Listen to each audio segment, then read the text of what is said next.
కళ్యాణ్ పోటీగా వైసీపీ మన డైరెక్టర్ వివి వినాయక్ గారిని దించబోతున్నారని వార్తలు వస్తున్నాయి. అంటే ఆయన కూడా కాపు సామాజిక వర్గానికి చెందిన వారు. పవన్ కళ్యాణ్ గారు ఓట్లని ఆయన చీలుస్తారు అని చెప్పేసి ఒక ఉద్దేశంతో ఇప్పుడు ఆయన పోటీగా దించబోతున్నారు. మరి ఆయన పవన్ కళ్యాణ్ ఓట్లను చీలుస్తారంటారా? మరి ఎలా ఉండబోతుంది అంటారు? ఈ వైసీపీ ఫస్ట్ మైండ్ సెట్ ఎదగాలండి. ఫస్ట్ మైండ్ సెట్ ఎదగాలి. జగన్మోహన్ రెడ్డి గారు పిల్ల రాజకీయాలు ఏంటి ఏమంటారు, పనికిమాలిన చేతగాని చెమట రాజకీయాలు చేయడం ఫస్ట్ మానేయాలి. ఈ కుల రాజకీయాలు చేసేది జగన్మోహన్ రెడ్డి గారు. క్యాస్ట్ పాలిటిక్స్ అన్ని పెద్ద పెద్ద కబుర్లు చెప్పే జగన్మోహన్ రెడ్డి గారు ఎలక్షన్స్ లో ఓటర్లుగా చూడకుండా వాళ్ళని కులాలుగా వారీగా విభజించి కుల రాజకీయాలు చేసేది జగన్మోహన్ రెడ్డి గారు. పవన్ కళ్యాణ్ గారు సామాజిక వర్గం చెందిన మంత్రులు ఎమ్మెల్యేలతోటి మొదటి నుంచి పవన్ కళ్యాణ్ గారిని తిట్టించడం, అకారణంగా దూషించడం, ఇవన్నీ చేస్తున్న ఈ పనికిమాలిన జగన్మోహన్ రెడ్డి గారు, పవన్ కళ్యాణ్ గారు ఒక్క కులానికి చెందిన వ్యక్తి కాదు, ఆయన అందరి మనిషి అని ప్రజలందరిలో భావన ఉంది. ఒక్క కులం వాళ్ళే ఓన్ చేసుకోలేదు పవన్ కళ్యాణ్ గారిని. ఒక ముస్లిం ఓటర్లు కానీ, ఒక దళితులు కానీ, క్రిస్టియన్లు కానీ, అలాగే బీసీ, ఎస్సీ, ఎస్టీ సామాజిక వర్గానికి చెందిన ప్రతి ఒక్కళ్ళు, రెడ్డి సామాజిక వర్గంలో ఉన్నారు, అలాగే కమ్మ సామాజిక వర్గం నుంచి ఉన్నారు, వైశ్యులు ఉన్నారు, ప్రతి ఒక్కళ్ళు పవన్ కళ్యాణ్ గారు కార్యకర్తలు ఉన్నారు. ఆయన అభిమానులు అన్ని కులాల్లోనూ ఉన్నారు. ఆయన కులాలకి ఒక కులానికి ఆయనకి కులముద్ర వేద్దామని, ఒక కులం ముద్ర ఆయనకి కులానికి అంటగడదామని ఈ వైసీపీ మొదటి నుంచే ప్రయత్నం చేస్తూనే ఉంది. కానీ దాంట్లో ఫెయిల్ అవుతూనే ఉంది. అందరూ ఆదరించే వ్యక్తి, కులాల మతాలకు అతీతంగా. పవన్ కళ్యాణ్ గారి మీద ఒక అదే సామాజిక వర్గానికి చెందిన వ్యక్తిని నిలబడితే పవన్ కళ్యాణ్ గారు కేవలం కాపు ఓట్లు చూసుకుని రాజకీయాల్లోకి రాలేదు. ఆయన కాపు సామాజిక వర్గం ఆయన ఆదరించి ఉంటే పోయిన ఎలక్షన్స్ లో ఆయన ఓటింగ్ వేరేగా ఉండేది. కేవలం ఆయన కాపులను నమ్ముకుని రాజకీయాల్లోకి రాలేదు కాబట్టి ఇంకొక కాపు నాయకుడు నిలబడితే పవన్ కళ్యాణ్ గారికి ఓట్లు వేసేవాళ్ళు వేయకుండా పోతారా, ఓట్లు చీలిపోతాయి అనుకోవడం అది అవివేకం. వైసీపీ తాలూకు ఒక తప్పుడు ఆలోచన, చిన్న ఆలోచన. వాళ్ళు అంత బ్రాడ్ గా ఆలోచించట్లేదు. పవన్ కళ్యాణ్ గారు కొన్న రాజకీయ పరిణితి వీళ్ళకి లేదు. కేవలం ఓట్లు చీల్చాలి. వీళ్ళు ఎంతసేపు కుల రాజకీయాలు, ఫ్యాక్షన్ రాజకీయాలు చేసే జగన్మోహన్ రెడ్డి గారికి ఈ పబ్లిక్ పాలసీల గురించి, ప్రజల మైండ్ సెట్ గురించి అందరినీ ఏకం చేద్దాం అనుకునే ఆలోచన రాదు. కాబట్టి ఆయన ఎటువంటి నీచపు ఆలోచనలు చేస్తాడో, ఆయన ఎటువంటి కుయుక్తులు చేసినా ఈ రోజు ప్రజలైతే నమ్మే పరిస్థితి అయితే లేదు. ఓకే మేడం, మెయిన్గా జగన్ గారు చూసుకుంటే పవన్ కళ్యాణ్ గారిని ఎక్కువగా అంటే ఆ 3 పెళ్లిల ప్రస్తావన ప్రతిసారి తీసుకొచ్చి దాన్ని ఎక్కువ పబ్లిక్ లోకి ఫోకస్ చేసేలా చేస్తున్నారు. మరి ఏంటి జగన్మోహన్ రెడ్డి గారు ఎక్కువగా దీనిపైన ఫోకస్ ఎందుకు చేస్తున్నారు?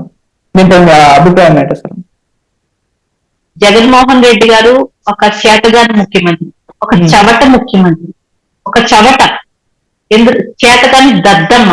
కాబట్టే పెళ్లిళ్ళ గురించి మాట్లాడతారు, పాలసీల గురించి మాట్లాడవలసిన ఒక ముఖ్యమైన స్థానంలో ఉండి, ఒక గౌరవమైన స్థానంలో ఉండి, ఒక సీఎం హోదాలో ఉండి పాలసీల గురించి మాట్లాడడం అంటే పెళ్లిళ్ళ గురించి, పెళ్లాల గురించి, కనీసం భార్యలు అన్న వాళ్ళనే ఇంగిత జ్ఞానం కూడా లేని ముఖ్యమంత్రి జగన్మోహన్ రెడ్డి గారు. పెళ్లాలు అని పబ్లిక్ మీటింగ్ లో మాట్లాడతారు. చిన్న పిల్లల దగ్గరికి వెళ్ళి 3 పెళ్లిళ్ళని మాట్లాడతారు. సైనిక కార్యక్రమానికి, అదే యుద్ధ రంగంలో చనిపోయిన సైనికులు నివాళులు అర్పించే కార్యక్రమంలోకి వెళ్ళి ఒక ప్రతిపక్ష నాయకుడి ఇంట్లో భార్యల గురించి మాట్లాడతారు. వాళ్ళని కార్లతో పోలుస్తారు. ఆడవాళ్ళని అతి చులకనగా, అతి నీచంగా, అసలు రాజకీయాలకు సంబంధం లేని ఒక వ్యక్తుల్ని, ఒక ఆడవాళ్ళని తీసుకుని వచ్చి పబ్లిక్ పాలసీలు మాట్లాడవలసిన ముఖ్యమంత్రి పెళ్లిళ్ళని మాట్లాడడం నిజంగా ప్రజలందరూ చాలా చిత్రించుకుంటున్నారు. మొదటి నుంచే జగన్మోహన్ రెడ్డి గారు అదే పాట పవన్ కళ్యాణ్ గారు 3 పెళ్లిళ్ళు. మేము ఒకటే అడుగుతాం, పవన్ కళ్యాణ్ గారు 3 పెళ్లిళ్ళ వల్ల జగన్మోహన్ రెడ్డి గారు పోలవరం పూర్తి చేయలేకపోయారా? పవన్ కళ్యాణ్ గారు 3 పెళ్లిళ్ళు చేసుకోవడం వల్ల ఈయన స్పెషల్ స్టేటస్ తీసుకురాలేకపోయారా? 151 మంది ఎమ్మెల్యేలు ఉండి 22 మంది ఎంపీలు ఉన్నా కూడా జగన్మోహన్ రెడ్డి గారు, పవన్ కళ్యాణ్ గారు కేవలం 3 పెళ్లిళ్ళు చేసుకోవడం వల్ల స్పెషల్ స్టేటస్ ఆగిపోయిందా ఆంధ్రప్రదేశ్ కి? వైజాగ్ స్టీల్ ప్లాంట్ ను ప్రైవేటీకరణ చేయకుండా ఆగిపోవడానికి కారణం పవన్ కళ్యాణ్ గారు 3 పెళ్లిళ్ళు చేసుకోవడం వల్ల అది ఆపలేకపోయారా? అలాగే విశాఖ రైల్వే జోన్ తీసుకుని వస్తున్నారు, అది కూడా పవన్ కళ్యాణ్ గారు పెళ్లిళ్ళ వల్ల ఆగిపోయిందా? అసలు సిగ్గు ఉందా అసలు జగన్మోహన్ రెడ్డి గారు అని అడుగుతున్నాం. అసలు సిగ్గుందా నీకు? నీకు అసలు రాయలసీమ బిడ్డవేనా? ఆ పౌరుషం ఉందా? ఆడవాళ్ళతో రాజకీయాలు ఏంటి? అసలు అది వాళ్ళ హక్కులకు కూడా భంగం కలిగించినట్టండి. వాళ్ళు వాళ్ళకి ఏదో పర్సనల్ ప్రాబ్లం ఉంది, వాళ్ళు విడాకులు తీసుకున్నారు, వాళ్ళు సెపరేట్ జీవితం గడుపుతున్నారు, వాళ్ళని పదే పదే ముఖ్యమంత్రి స్థానంలో ఉండి నువ్వు బయటకు తీసుకొస్తే నీ వెనక ఉన్న ఉన్మాద కార్యకర్తలు వాళ్ళ ఫోటోలు రోజు సోషల్ మీడియాలో తిట్టు వాళ్ళని గురించి మాట్లాడడం అది ఎంత వరకు సమంజసం? వాళ్ళ హక్కుల్ని మీరు హరించినట్టు కదా. ఒక ఆడవాళ్ళని ఎలాగైనా బయటకు వచ్చి మీరు మర్యాద ఇచ్చేది? వాళ్ళ కుటుంబంలో ఆడవాళ్ళ గురించి పిల్లల గురించి మాట్లాడే అర్హత నీకు ఎవరిచ్చారు? జగన్మోహన్ రెడ్డి, నువ్వేమన్నా నియంతవా? నువ్వేమన్నా హిట్లర్ వా? కేవలం 5 సంవత్సరాలు ఉండే ముఖ్యమంత్రివి, ప్రజలందరూ సొమ్ముకి బాధ్యుడివి నువ్వు, ఒక క్లర్క్ వి, ఒక గుమ్మస్తా స్థానం నీది.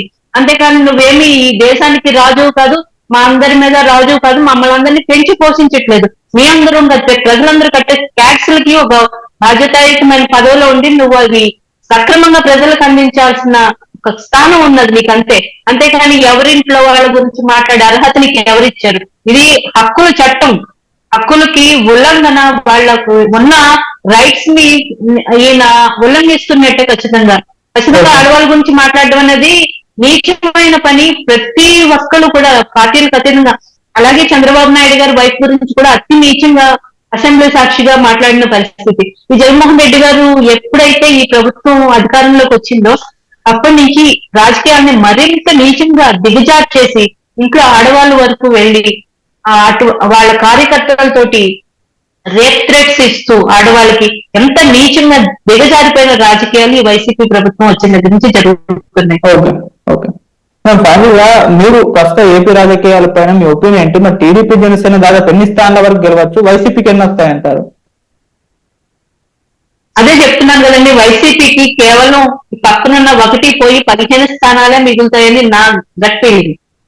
ఖచ్చితంగా టీడీపీ జనసేన కూటమి భారీ మెజారిటీ తోటి జగన్మోహన్ రెడ్డి గారు ఊహించని నెంబరు టీడీపీ జనసేన గెలుస్తుంది. ఖచ్చితంగా ఈ జగన్మోహన్ రెడ్డి గారు తన తీసుకున్న గొంతులో తనే పడిపోతున్నారు. మేమేదో చేసే అక్కర్లేదు. జగన్మోహన్ రెడ్డి గారు చేసిన పాలసీలు, ఆయన పరిపాలించిన విధానం, ఇప్పుడు కొత్తగా తెచ్చిన ల్యాండ్ టైటిలింగ్ యాక్ట్ ఒకటి సర్వనాశనం చేయడానికి, ప్రభుత్వాన్ని దిగిపోవడానికి ఇలాంటి పాలసీలే కారణం. ఆయన మన పట్టాదారు పాస్ బుక్ మీద ఆయన ఫోటో వేసుకుంటాడంట, మన ల్యాండ్ లో ఆయన సరిహద్దుల మీద ఆయన పేరు రాసుకుంటాడంట. అసలు ఎటు అంటే వీళ్ళు క్రైమ్ ని లీగలైజ్ చేసేస్తున్నారు. అతను భూదోపిడీకి, భూదాహానికి ఈ చట్టాలను కూడా మార్చేసే పరిస్థితులు. ఈ రోజు ఈ చట్టం ప్రజల హక్కుల కోసం, ప్రజలకి ఏదైనా లీగల్ గా సమస్యలు వస్తే ప్రజలకి ఈ న్యాయాన్ని రాష్ట్రంలో కాపాడే న్యాయమూర్తులు కూడా రోడ్డు మీదకి వచ్చి ధర్నాలు, సమ్మెలు చేసేయాల్సిన అటువంటి దీన పరిస్థితి ఈ రోజు వచ్చింది.